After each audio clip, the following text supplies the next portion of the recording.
told you betrayal was the key to unlocking your dream life and the life that operates at your authentic frequency. What if I said that to you?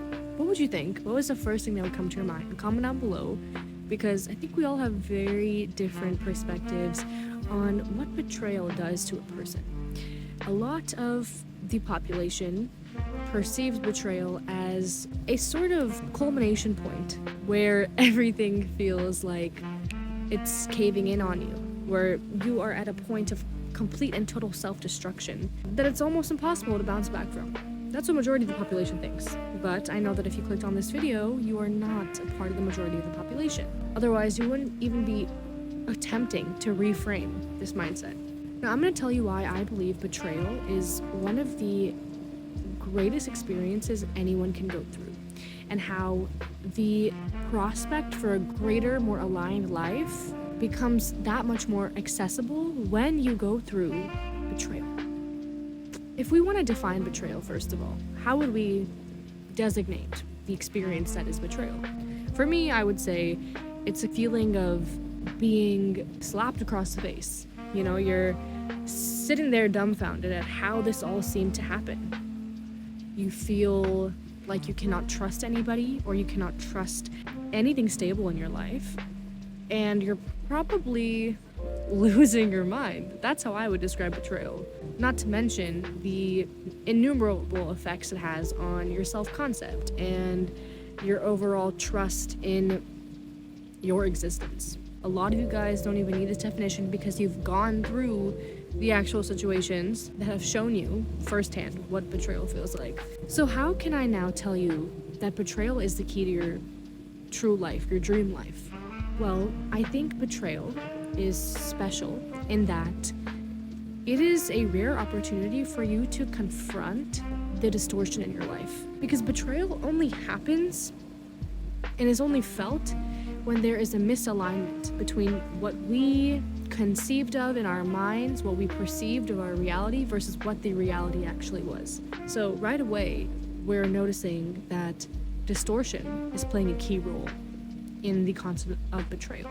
But another important factor of betrayal is, that you are confronting a lot of your core truths being broken all at once. This is why betrayal is one of these amazing experiences that can be alchemized powerfully. Everything upon which your life has stood on, all these stable truths that you deemed as unchanging, you treated them with such a level of reverence that once the betrayal took its course, it shook you to the core, because how can things not be the way that I saw that they were? How can this person not be the person that I thought they were?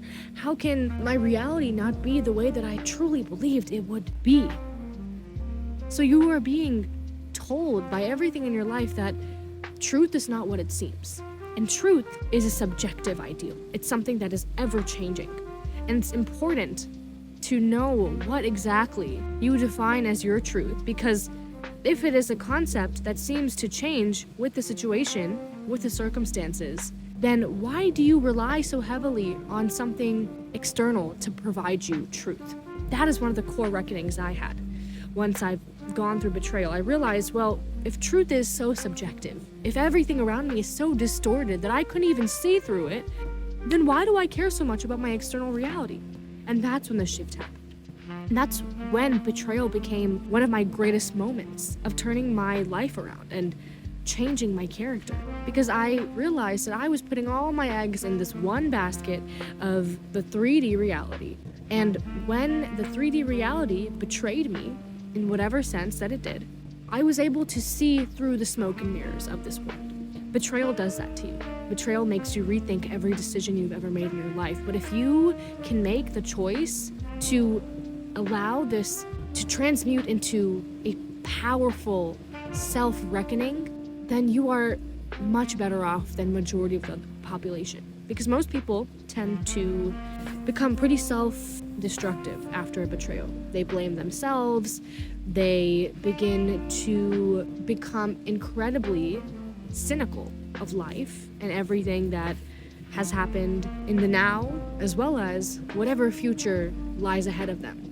there's this negative lens now over their eyes because, well, your body has been shocked, your nervous system is afraid, and people will continue to hold on to that fear because of the strange notion we have that fear protects us, when in fact fear is preparing you for these same repetitive storylines to repeat. So it is a self-fulfilling proclamation.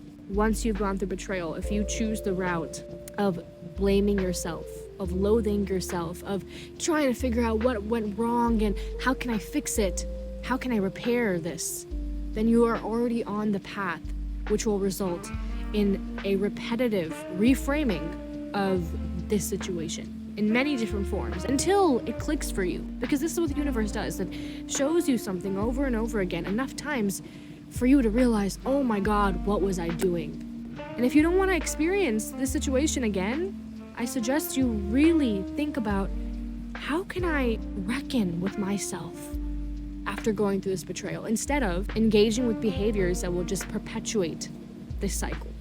Betrayal is a powerful, powerful moment in any one of our lives because it forces us to realize that what we see is not always true, and what we deem as true is not always reliable.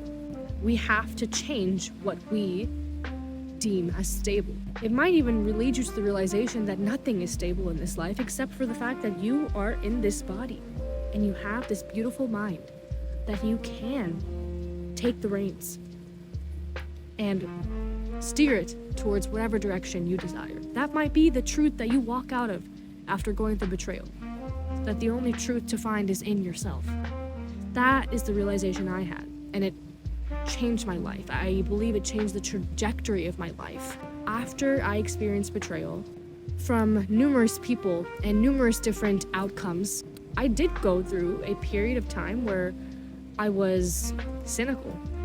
I was distrusting of this experience we call life, and that only led me to a further perpetuating cycle of this betrayal in many different forms, as I mentioned earlier, until I decided that this betrayal was the key to my unraveling, to my disassociation with everything around me.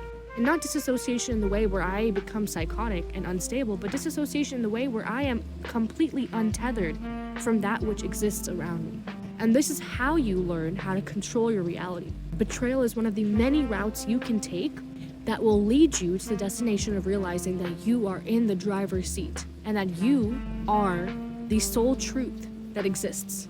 That you can prove, right? You can prove that you exist. I mean, scientifically, there are many theories that this is a simulation, but we're not going to get into that. I don't want to freak you out anymore. But the fact of the matter is you've come to the truth that you are the sole stability that you need in this lifetime. And in that realization, you've now become detached from your reality. You become detached from everything that is not you. And that's not to say that you are becoming a completely apathetic, selfish person. No, you are living with discernment.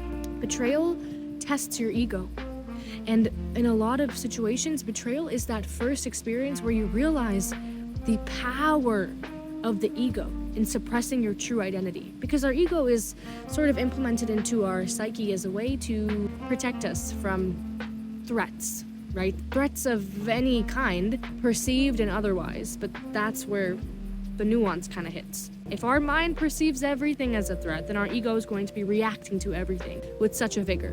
Now, if the betrayal, of course, is something valid, I'm not invalidating the betrayal experience, but I just want to note too that the ego will respond with something that might not make you feel good. Even if something happened to you that was not okay, your ego might even ask you to stay in that moment longer than you have to. And this is a fear-induced response, a fear of, well, this might happen again to me, or, I'm not good enough, so I have to always be hyper-vigilant and make sure this can never be done to me.